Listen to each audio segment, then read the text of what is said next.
Designing and delivering a really immersive introduction to India is a lot like composing a piece of music.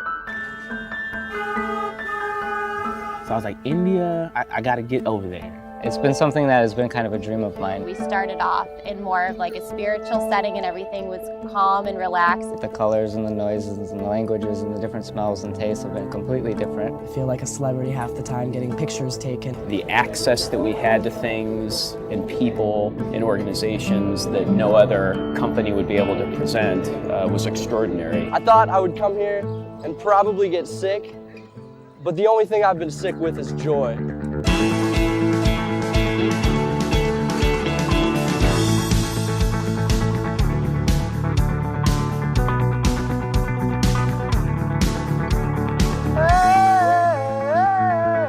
There's this rhythm about India and about when you're in close places and when you're, that it's like there's an understanding.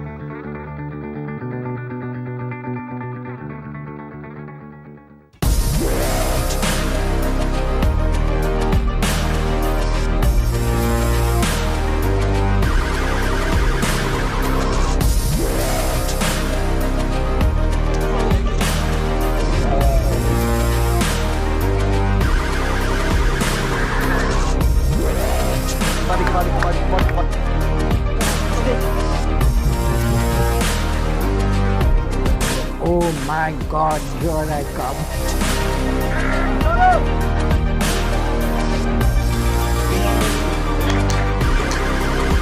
I can't tell you how many of them have said, I'm coming back, I want to work here.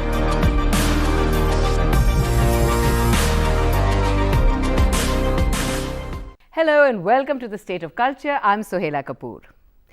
Indogenius is a unique company that provides an accelerated and immersive experience of India to foreign students.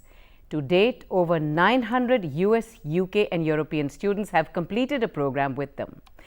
Their catchline is, we introduce India like no one else can. Well, we're going to investigate the validity of that statement with three members of the company who have just returned from a hectic tour of the country with a group of British students. Meet Nicholas Booker. Namaste. Elliot Bromley. Namaskar. And Gilles Chuen. Hi, namaskar. Welcome to all three of you. Thank you. Okay, Nick, since this was your brainchild, what is Indogenius all about? And how did it start?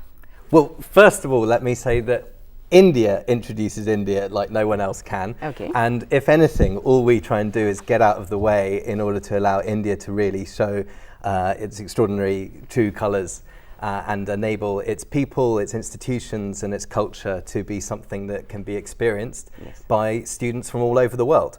And often they are doing so with their Indian counterparts. So we work with Delhi University, IIT Bombay, NID, NIFT, a number of institutions across the country to give these foreign students from the UK or the US or Europe or Australia even, opportunities to learn alongside their Indian peers. Is this something which is the opposite of the brain drain from India? The Indian students and their parents pay a lot for them to go and study abroad, but now you are bringing in foreign students to do the same thing in India. Work and study, is that true? Is that correct? Absolutely. Well, India is far more important than perhaps many people realise in the rest of the world, and even possibly in India. So there's let's say three prime reasons why India is so important. The first one is that as the tagline, the motto of this great station, Lok Sabha, Asito Ma Sat Gamaya. If you're living in the West, you're living in unreal world. And if you come to India, you're really experiencing reality. If you want to know what it is to be human in the 21st century, then you have to be in a country like India. And in fact, you have to actually come here, because this is 1/5 of the world's population. It has extreme wealth, it has extreme poverty, it has all of the challenges faced by anywhere in the world, but it also has many of the solutions. Right. So how long have you been in India? And how old is Indogenius? Not long enough. Uh-huh. I came to India. One's always learning. Yeah, I came to India 9 years ago, so I was in my mid-20s. And if anything, I wish I'd come earlier because India is just so extraordinarily welcoming. friendly. I'm very lucky that I met Mitu, who I subsequently married, and Mitu and I have a family now in Delhi. Yes, and you've got an infant daughter. We do, we certainly do, Amaya. And we have been living in India throughout that time, throughout 9 years, and in Delhi, and bringing students to India for 5 years now. For 5 years. So, Elliot, what is your role in Indogenious, and how long have you been in India? I came to India for a month in 2012 with Indogenious, and my mind was completely blown. I hadn't ever experienced anything like it in my life. Fortunately, I'm well travelled, but the experience I had in that month really was like no other.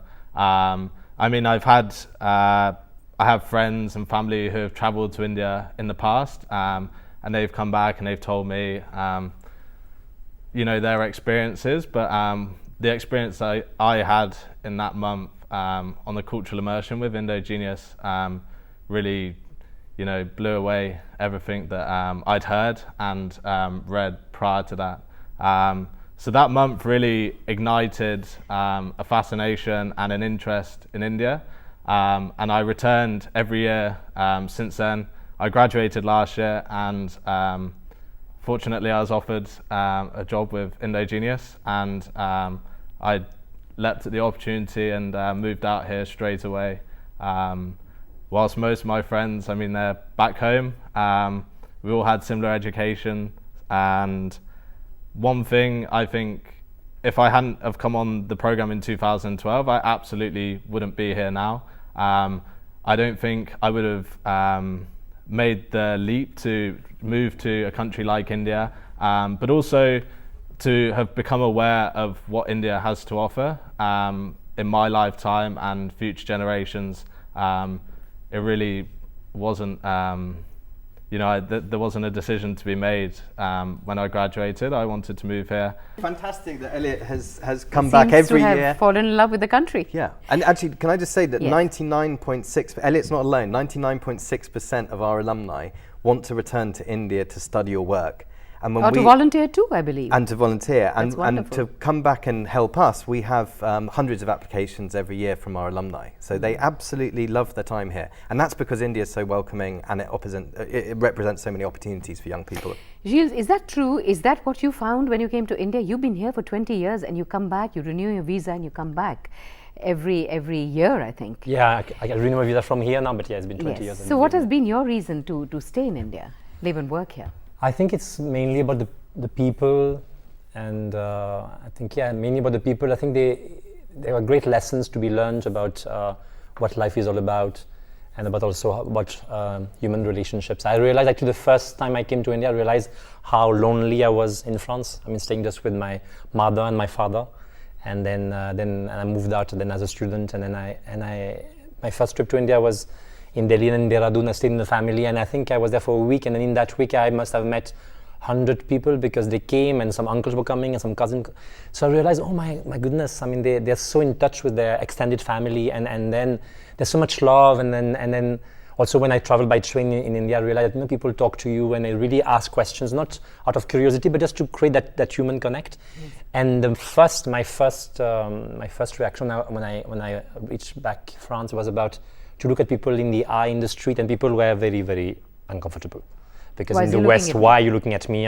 What is it? Something is very strange about looking at someone in the eye. So that really was something that I really was looking for, that human connection. And then, of course, after that, there were lots of other discoveries about myself through yoga, meditation, through dance. But first was the human connect. Right. I think you're right, because when I go abroad, it's so natural for Indians to, if there's a queue, to stand close to the person in front of you. And I've had people looking around and glaring at me. At first, I didn't understand. So now I understand the difference between, this is my space, you cannot sort of the sense of walk the into it, you space, cannot interfere. Totally. And the sense of closeness that Indians have, that could be construed as interference or, or just uncomfortable nearness. True. Okay, now Nick, what really is the curriculum of your organization? How do you operate? So it depends. We have a whole range of courses. This year, working with the British Council's Generation UK India initiative, we have delivered 3 programs. One, Make in India, which is all about what gets made in India from handicraft to spacecraft. Yes. The second program was Study India, which is all about India's extraordinary culture, civilization, the religious pluralism, the politics, the economy. And then the final one, which starts next week in fact, is Digital India, which is looking at tech entrepreneurship. And we have a group of 40 entrepreneurs coming out from the UK to explore ways that they can build their businesses and their social enterprises in India using collaborations with Indian talent. So you're really exploring the policies of the government. Yes, we do. Obviously, we take very seriously the kind of big picture changes that are happening in India. So that's hence Make in India and Digital India. But at the same time, it's Mr. Modi's pet projects, yes. Yeah. Well, he has a vision for this country which the world needs to know more about, and it makes sense to use those as hooks for study. Right. So Elliot, out of these that he's just mentioned, where do you fit in? First coming in 2012, I had no idea what interested me in life or what particular strand I wanted to follow. So I came on Study India program, which was just a broad introduction to India. So now I can be doing anything from taking groups of students around to site visits, and the whole preparation of the programs to bring so many students here requires quite a lot of effort.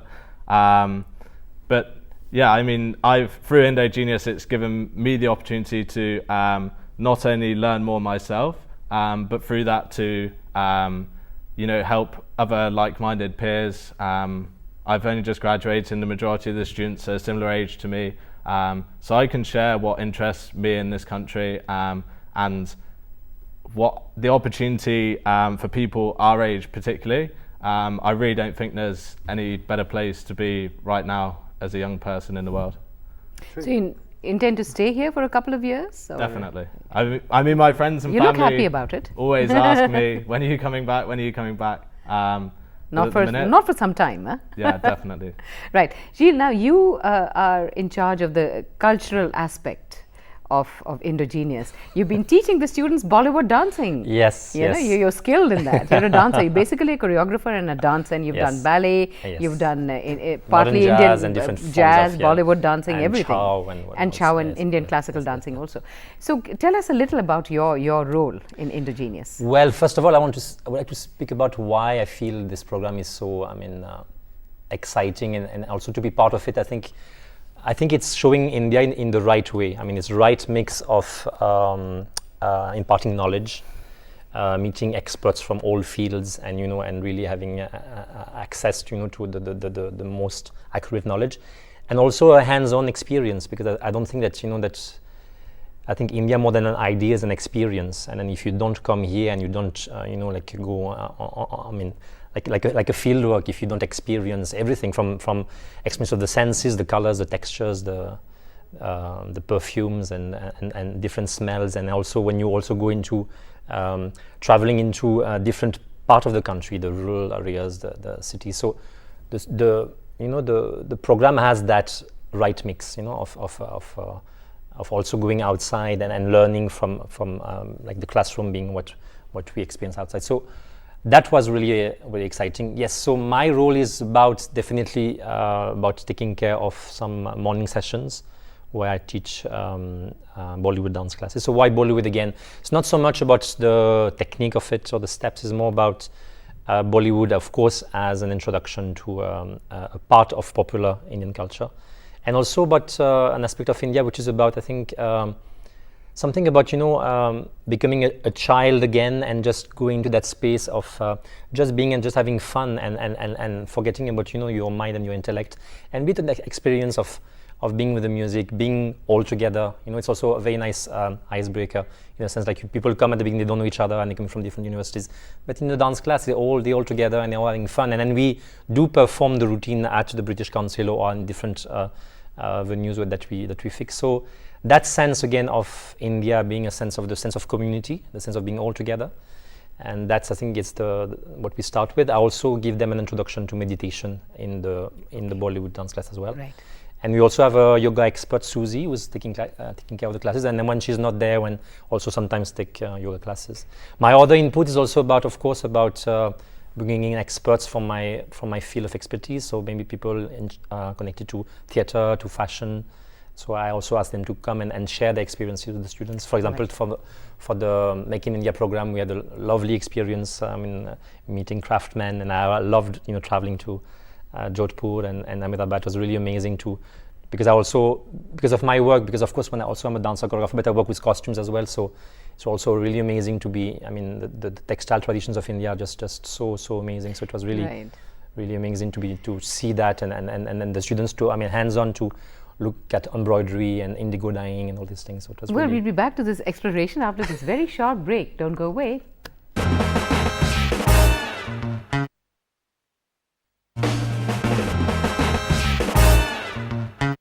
Welcome back to the State of Culture and a chat with 3 Indo-Genius teachers. Okay, Gilles, you said that you wanted your students to have fun and introduce a kind of make them sort of connect them to their childlike qualities.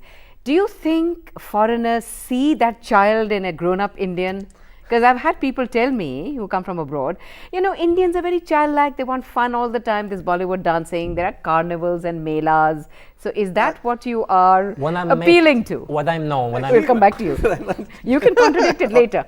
Yes. When I said childlike, it's not so much about doing children activities, more about a sense of innocence, a sense of being open, a sense of wanting to discover. Like for example, I realize as an artist, you meet the most amazing artists here, and they tell you, oh, there's everything to be done because let's try, let's collaborate. In the West, the discourse will be completely the opposite. Everything has been done. We don't know where to go from here in terms of painting, in terms of choreography, in terms of this. Everything has been done. So what's there to be done? So that's what I meant. Childlike as innocent and open and ready to discover the world. So what do you think, Nick? You were laughing. The Indians have more innocence than maybe people in Europe or America? I think it's the opposite. There's more wisdom. There's more maturity. Okay. I think if you're open and if you value relationships and if you enjoy gatherings, whether it's festivals, whether it's family, whether it's melas, then that makes you sort of more human. You're enjoying more of what it is to be human. It doesn't mean you're childish or immature. It means, if anything, you're more mature because you realize what it really is to be human and be engaged in this extraordinary world. Right. Elliot, did you ever feel that it's a dirty country when you first came in? Were there spots that you didn't want to visit?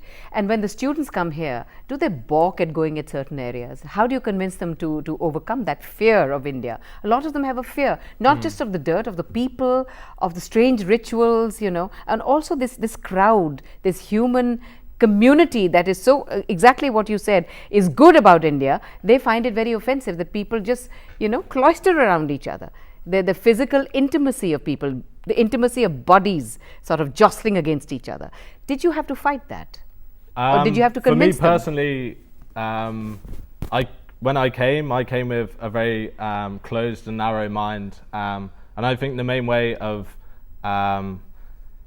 sort of working with these sort of things is opening your mind and being accepting to a different way of doing things and not to see what's right and wrong and just to see how things differ.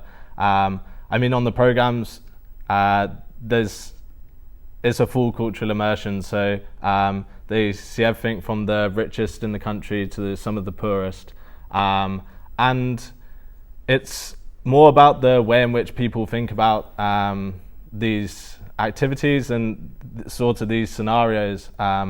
You can come, and if you have a preconception that you want to be confirmed, then you're not going to take away as much as you can, and you're sort of missing the point.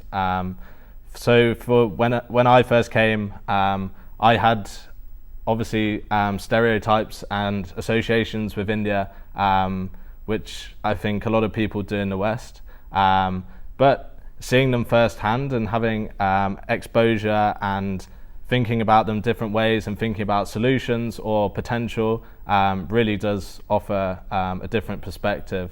I actually came back in my final year of university to write my undergraduate dissertation on Dharavi in Mumbai, and we visit Dharavi with all of our programs, and the scale of entrepreneurship, community, enthusiasm they're seen there.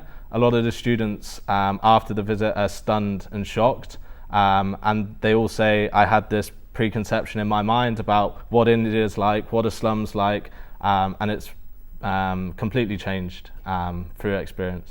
Right. I Yes. think there's a tendency sometimes to think that foreigners think of India in the same way that the South Delhi Indian elite would think of India. So, for example, there's a lot of people in South Delhi who wouldn't want to go to Chandni Chowk, or they wouldn't want to get in a queue at the railway station, or they wouldn't want to go to a mela. That's not the way that the foreigners see India. The foreigners actually have a much more kind of middle-class Indian, more like a approach to India, and that they want to see the reality of day-to-day life. They like the crowds, they like the energy, they like the human relationships. They like visiting places like Dharavi to learn from the people who live there.